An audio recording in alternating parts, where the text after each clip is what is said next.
Good morning, all. I hope you slept well. Whew. Another active night, to say the least. You know, it came to me. I saw this post last night regarding evil eye. Evil eye. I can eat evil eyes for breakfast at this point in the venture. Yeah.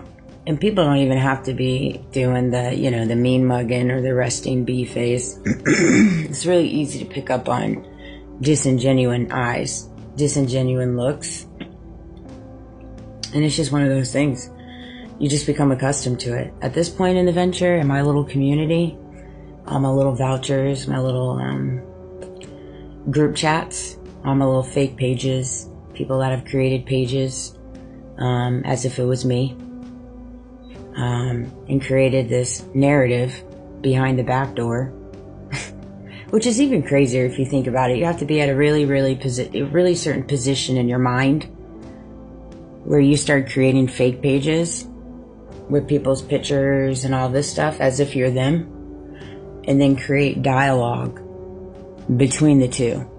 But you're literally creating dialogue between yourself, having a conversation with yourself, and then plastering somebody else's picture on it as if it was them. And then you say, I have the problem. I think we need to go back to the drawing board on that one. I'm sending love and light and Hail Marys your way.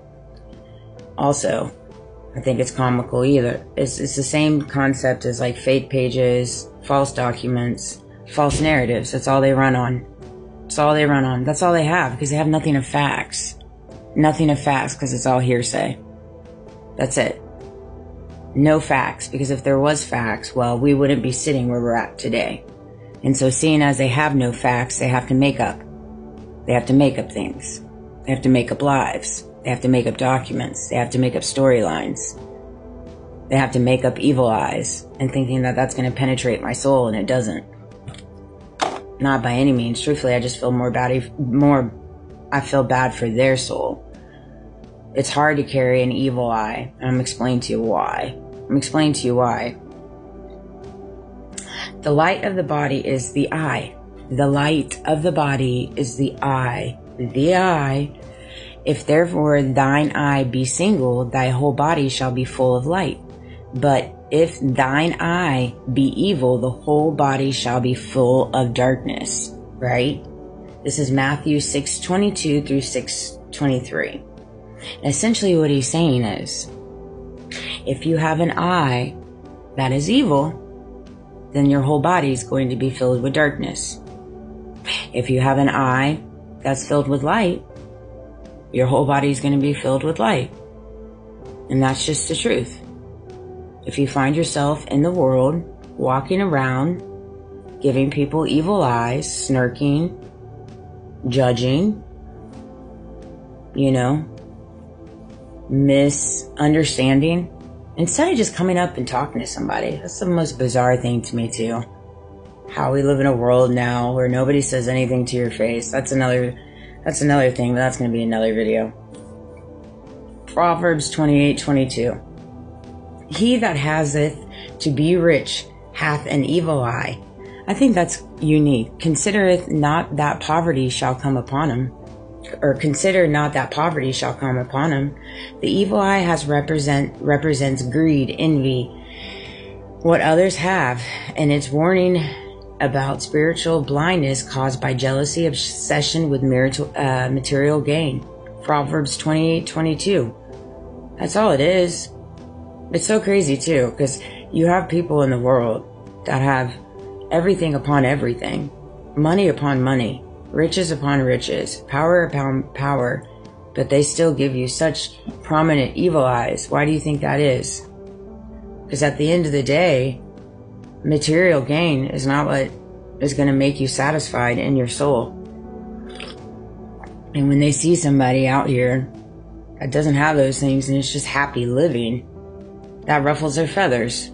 That's why it's really important for you to get to a place within yourself and just understand like purposes like that are big purposes, because you're then changing the whole transformation around you, right? If you're in a situation or a circumstance that's unfavorable and you feel like you got the whole world against you in different ways, because I know we all feel it in different ways, and you've got people looking at you, whispering, group chats, fake pages, and maybe yours isn't to that great lengths, but I'm just saying, look at it like this. God is on the move. God is on the move. It's not for you to worry about. You don't worry about those things. I don't worry about those things. But it just came to me because I'm like, oh yeah, evil eyes. Yeah, I can eat those for breakfast. I really can. It makes no difference to me. I'm so used to people giving me the evil eye, the stank eye. I'll just hit them with a wink, Like, hey baby, I see you. I still love you. I be winking at people all day. I do it not even knowingly too. It's just become like a second nature. It's my trademark. It's my trademark. I'll be throwing out winks all day. Oh, let's see. I'm trying not to make these videos long. From it is from within, out of the person's heart, the evil thoughts come, envy, slander, arrogance, and folly. And these evils come from the inside and defile a person. Mark 7:21-23. Envy and harmful intentions toward others originate from within. The evil eye is a spiritual posture, not just a gaze, and it can defile the soul. It can defile the soul. That's the pure facts there.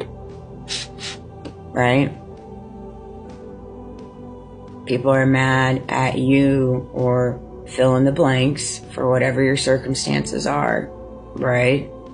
But at the end of the day, until they get to the side of the fence where they recognize that they're allowing their mindset, their envy, their greed, jealousy, hate, animosity, anger, whatever is giving them the positionings in their head to give you an evil eye, it's just allowing a pathway to carry your dark soul. And it creates anguish between them, their Christ-like conscience, and their soul. And that's why they're so combative. And they're not happy.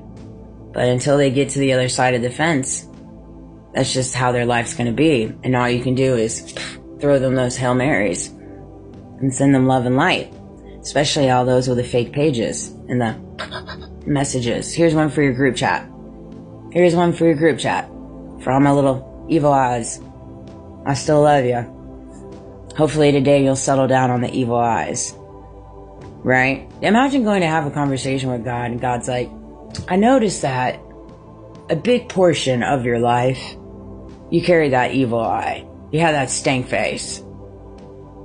You really went about things in the wrong venture. You created all these fake pages. You did all this nonsense because you decided to script a life full of lies against other people. And you didn't stand on any facts, so you took it to really great lengths. And I need you to explain to me where the concept was behind that. Just imagine having that conversation. You just think about that. This is how I go. When I think about things, I think about that. I think about it as if I would be having a conversation with God. And that's what leads me down the roads to respond, to act, to love, to forgive.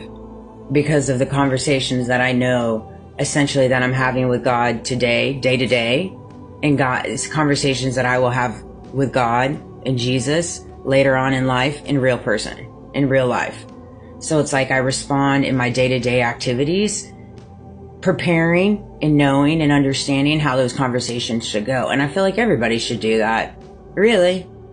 It really. It's because it's the grand scheme of things. It's the freaking truthing. It's the facting. The divine source, the most high God, the universe. And that's just the truth. And if you sit back and look at your life from the outside, right? If you're one of those people that carries a chip on your shoulders and you're just really envious and jealous and whatever it is you do in the dark, because you know what you do, so does God, right? Whether you believe in him or not, you need to ask yourself, when you're sitting in your thoughts, how good do you feel about yourself? Probably not that great. And then you need to tell yourself you don't feel great because of the actions you're doing here on earth.